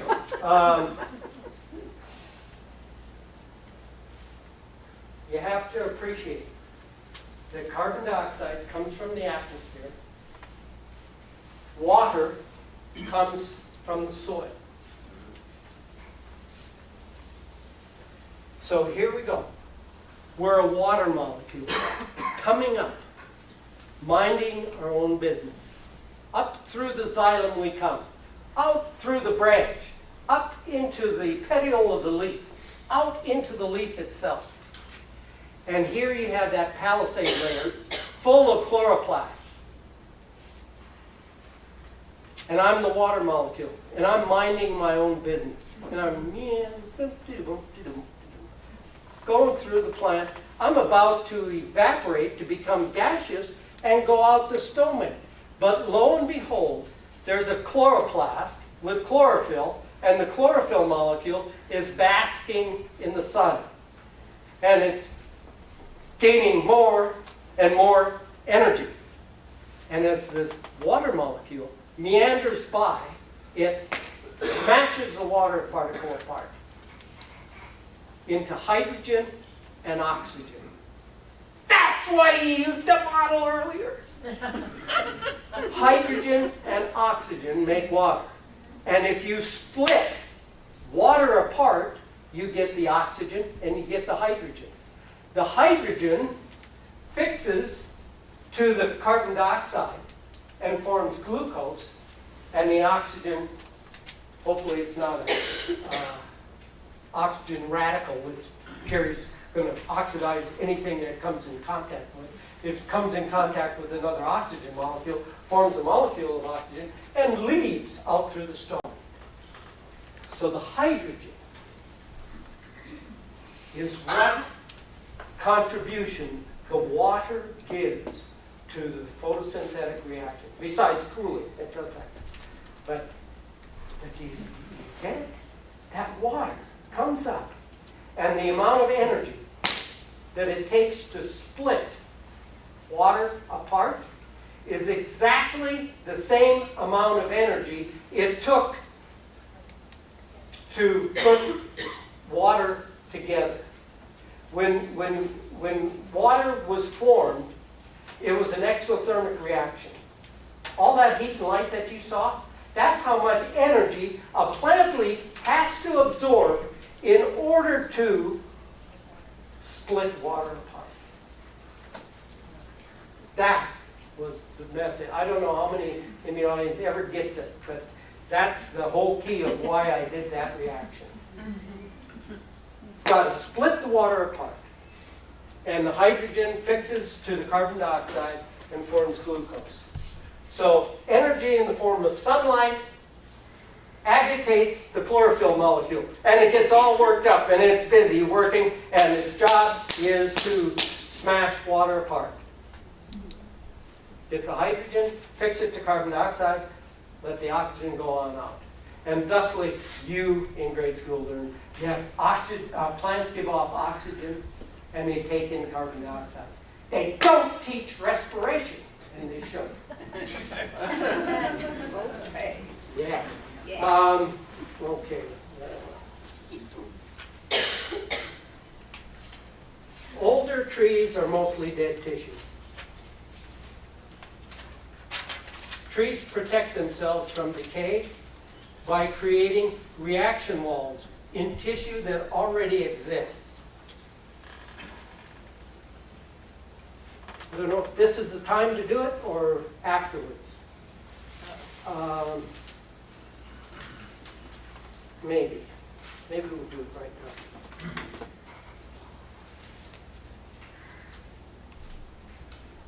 You see this stem? It reminds you of the tissue that you were looking at. Hopefully you dug in with your fingers. Got to see, like, you could almost sense the vascular cambium, and the phloem is on the just next to this outer bark, and the vascular tissue, the xylem, just inside next to the pithy center. This is all 1 year's growth, by the way. This is a tree from hell. It's called the tree of heaven. Okay. Pardon my vernacular. But you see the leaf scars and so on? Well, you've heard of abscission layers being formed and so on? Well, you might think, if I were to plug this to my blowtorch here, and I turn it on, oh, look at this. I know what I'm going to do with that. If some of you can see that old dead thing there, turn it off. Hopefully not too far. Okay.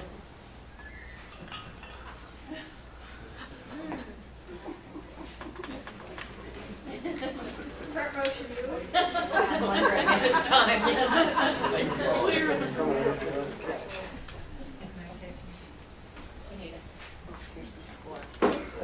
did it. I think it's Square it up. I don't know if it's making it or not. Trying to. There you Did it take? No, it didn't. There we go. Come on.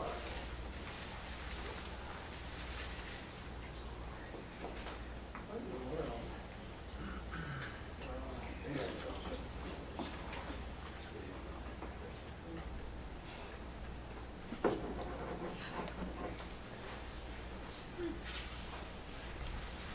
Okay. I think I can use it. Roger? No, no, long nose here. No. If you just kind of support that twig there, okay? Now, we haven't tested. We did a trial.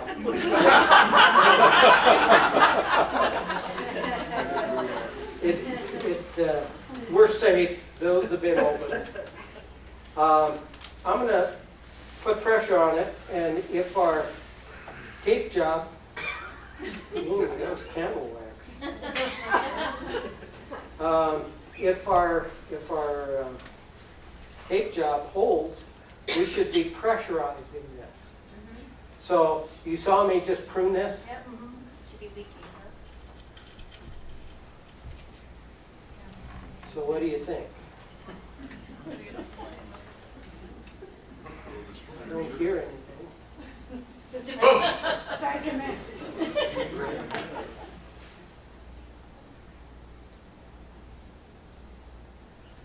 If you turn the lights off, you could see that nothing happened.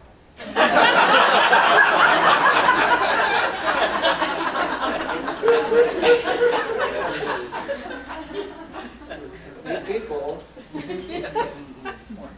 all of you that laugh, just learned something. Patience. You just learned something. We're talking about plants creating reaction walls in tissues that already exist. So here's tissue that got pruned off, that was dead. Right.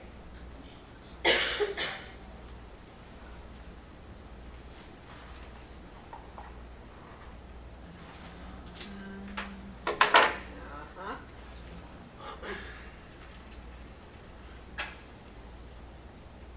Wow.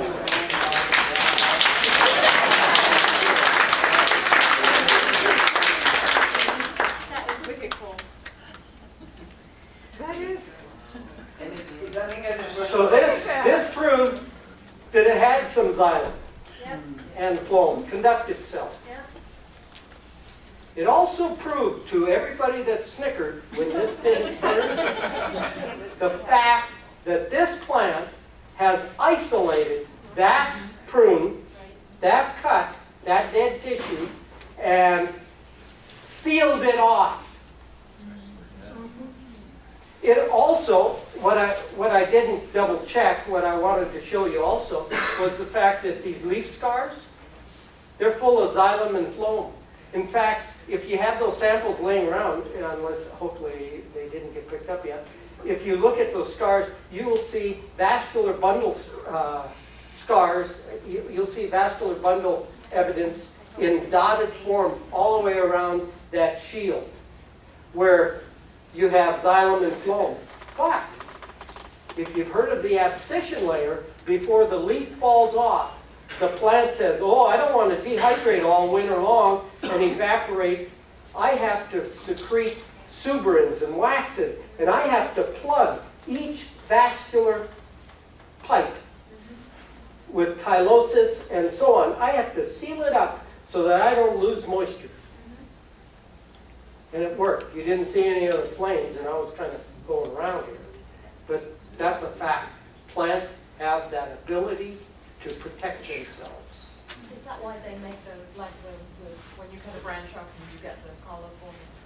Is that the same thing? Well, the collar is the trunk tissue growing, Yeah, right, yeah. but it will compartmentalize that cut. And you can kind of see that this is wall 4, by the way, on our compaction, in our compartmentalization. This was wall 4 that was formed. This is the strongest wall, but also there was chemical walls formed in here, and you can see that the decomposition didn't go very far because it got walled off. So that leads to what we're doing now. And we'll just take this off. So trees that have been girdled have the ability to seal off and still live? I mean, No, don't put words in my mouth. Girdled trunks? No, I mean, yeah. No. Because I have a girdled tree that was. I need that other sample, please. I have a blue spruce that was girdled on one side. What do you mean by girdled? Well, it had the string that was still left around there. And when I moved into the house, I noticed it, so I removed it. You removed the girdle. I removed it even though it was in like an inch. Yeah. And the tree is still living after 6 years and is growing healthy. Sure. Because you removed the girdle. I Even think though that's it was, why my grandmother lived so long. Here's a tree. Here's a tree. I apologize, Molly. It was too easy a joke. Here's twine that never did get removed. And this person was pretty irate yeah. because the landscape contractor never cut the twines. And the tree grew. And it grew. And you'll notice it comes down here. The soil line is about here, so it was planted probably a little deep, but you can see it flared out a little bit. It's much bigger here than here. The reason for it? What's coming down the phloem? Sugars, nutrients. These cells grow because there's abundance. But what gets constricted when you girdle, you're stopping the conductivity down to the roots. Right, there's no roots. And thusly, those roots died. This tree died. And they dug it up, I had 10 of those and I in my got a yard. hold of it. And it's real good evidence of what not to do. But this tree was programmed to die anyway, because it came out of a 1-gallon container. And all of its, well, not all of its roots, a couple got going. But this is going to do, this tree is not going to prosper because these roots were programmed to go in a circle. Probably wouldn't have killed it, it just wouldn't have gone anywhere.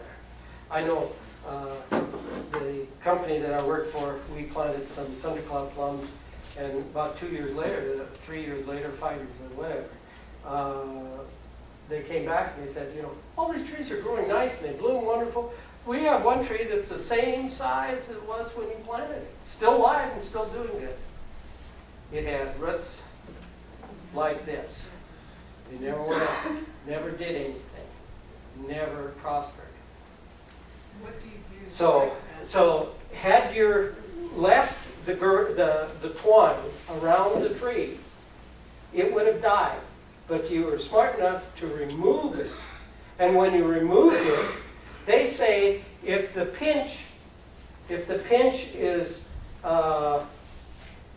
less than a third of the diameter, if the pinch is less than a third of the diameter, if you remove the girdle, the tree will take off and we'll handle it. We'll be okay. If it's 50%, watch out. Probably not worth trying to save.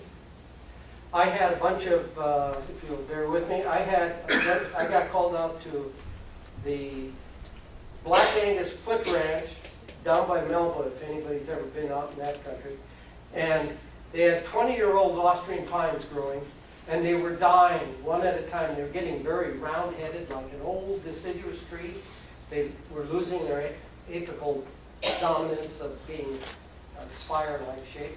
And they were getting, like in old age, they were rounding out, and then they would die. And I had one dug up with a backhoe, about a 4-foot square around it. They loaded it up on a flatbed and hauled it into town, and we washed the roots off. We got it totally clean of roots, and there was roots going all directions, and I'm like kind of wondering, what's the problem here, you know? And then this tree was almost 20-inch DDH diameter, and I took a chainsaw and I cut straight down through, and then sawzalled the root after the soil and most of the rocks were removed. Cut down through it, flayed it open to see what the trunk anatomy looked like going into the roots, and this is what it looked like. Came down, pinched in, because it was planted about a foot too deep by the tree grower.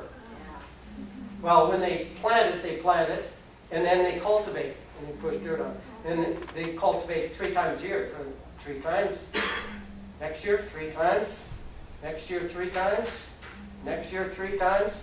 So now they come along, scrape a couple inches off the top. Let's remove a little bit of the soil that was cultivated to the trunk, and dig it. Well, the root started a foot into the root ball. A foot. Okay? And so the contractor planted the plant at about the right height, supposedly. He didn't check where the roots were coming from. He just used the wire basket as a reference point, planted that at the surface. Plants grew for about 20 years and then started dying, one after another.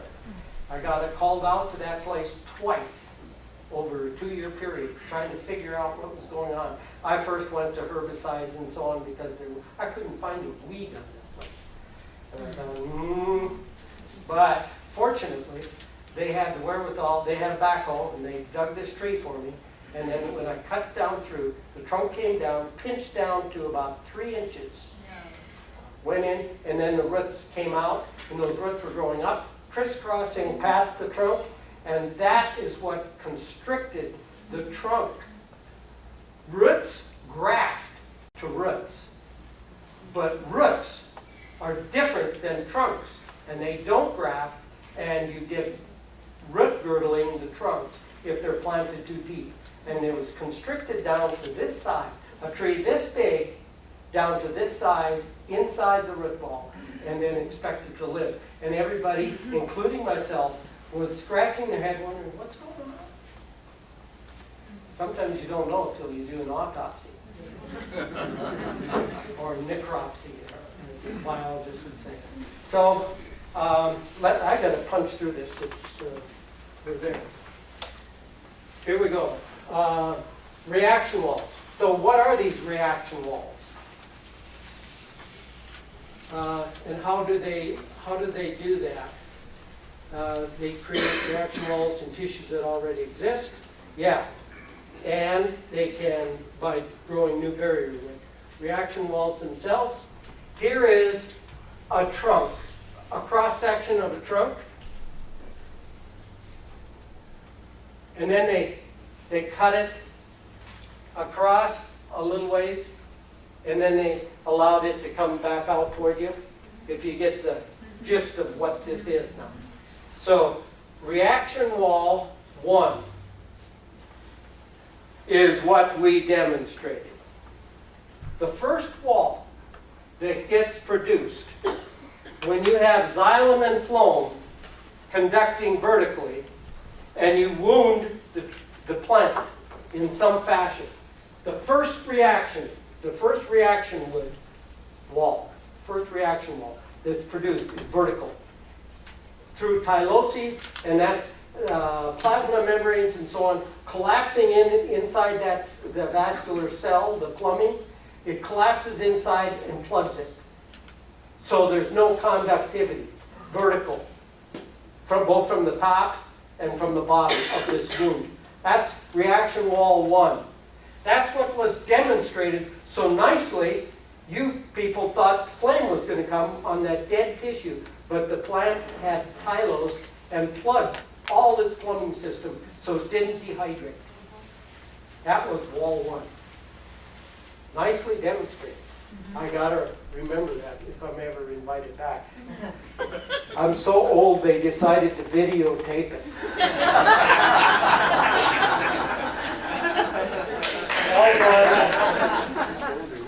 Wall two is the chemistry, the deposition, the phenolic compounds and other compounds that the plant manufactures to ward off decay. And people, those that are I can talk to you can see some darkness right here, and then it's much lighter colored back here.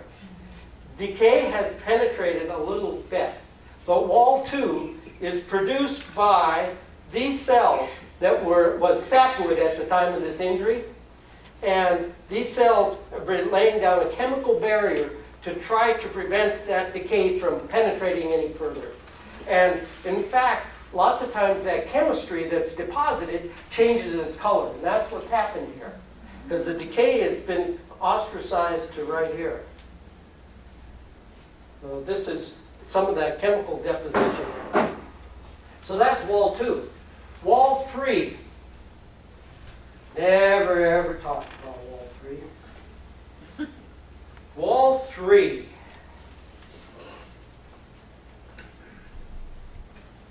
Well, wall three happens to be right there. And wall three is right there. And you can see it. Those are ray cells. I want to say ray wood in the xylem.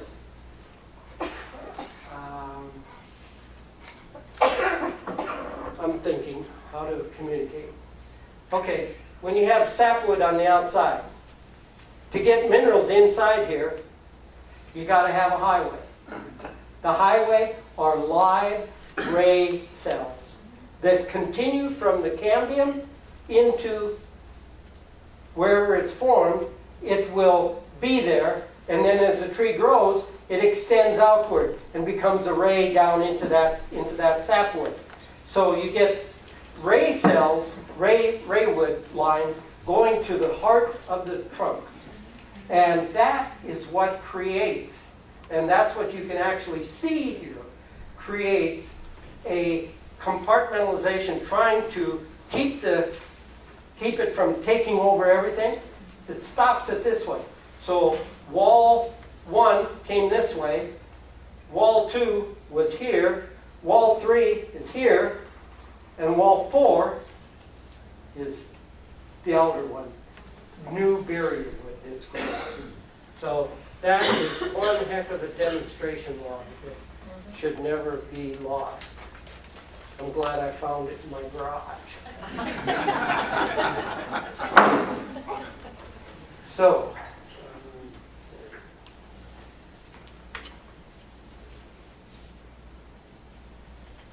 here's wall two, chemical deposition. Remember those annular rings that we talked about earlier?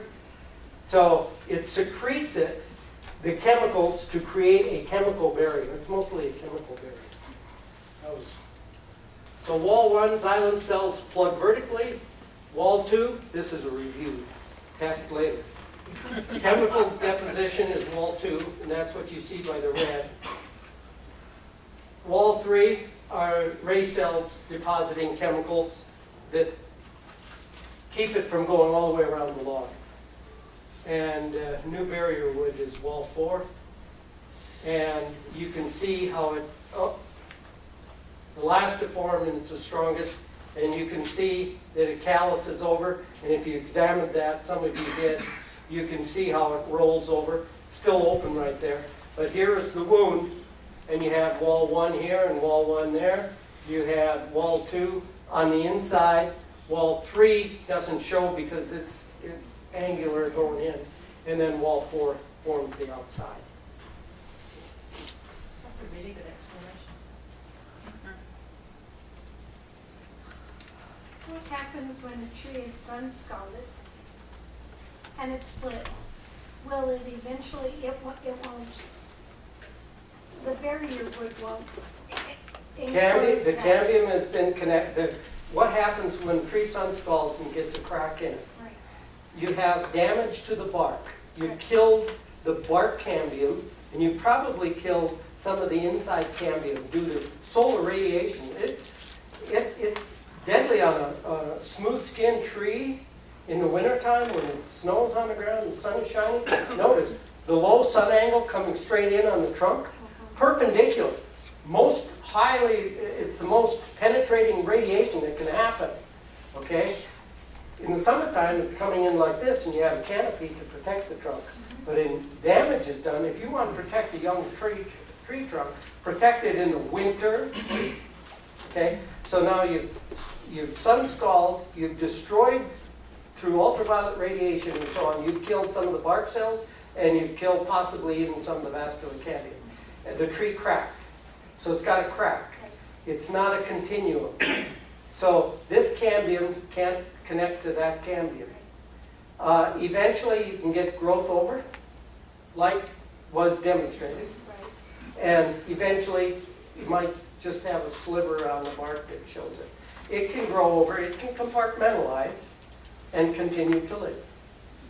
Sometimes sun scald, if it's a delicious tree, the Pacific flathead boards, they love sun scald. They just come in there and eat to their heart's delight on the southwest side where it's warm and toasty. And they can just hang out and eat the vascular cambium and the bark cambium. And they'll just destroy it. So that's an explanation there. And this is the ending slide. And I kind of go along with that. Only God can make a tree. This is a giant English oak that plaque is on Collister. And unfortunately they sold the home. But it's still one of my favorite trees. So, Don't thank the you very planks much. hurt? I'm sorry? If you put nails or something into the tree, doesn't that hurt the tree? Yeah. So I take a nail and I pound it in the tree, and I hurt the tree, and the tree says, oh, I got an owie, but it's just that little one, and I will compartmentalize it, and I will create walls 1, 2, 3, and 4, and I'll keep going. Not a problem.